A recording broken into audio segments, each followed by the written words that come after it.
buongiorno e ben ritrovati con una nuova edizione del TG Flash di New Sicilia.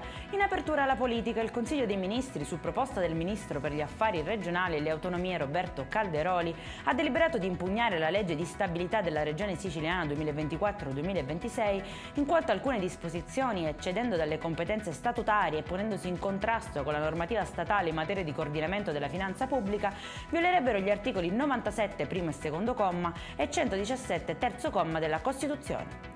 Proseguiamo con la cronaca. Maxi blitz antimafia a Caltanissetta. Scattano 55 arresti per estorsione, traffico di droga, armi e intestazione fittizia di beni.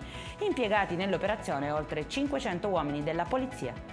Un duplice omicidio, armi e droga alla base di una vasta operazione condotta dalla Polizia di Stato di Messina, che ha portato all'esecuzione di 10 misure cautelari, epilogo delle più recenti indagini su un'associazione per delinquere finalizzata alla detenzione e al traffico di stupefacenti.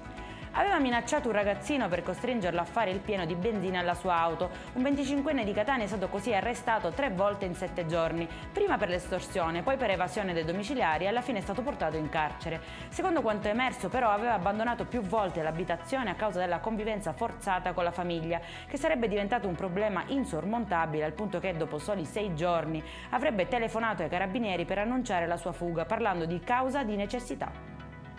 La madre va dai carabinieri di Lentini nel Siracusano per denunciare un episodio di maltrattamenti da parte del figlio e lui si presenta nella stessa stazione dell'Arma in possesso di una grossa mazza da carpentiere e un bastone con catena utilizzato nelle arti marziali. Protagonista un 34enne che è stato arrestato per atti persecutori, maltrattamenti in famiglia e minaccia aggravata.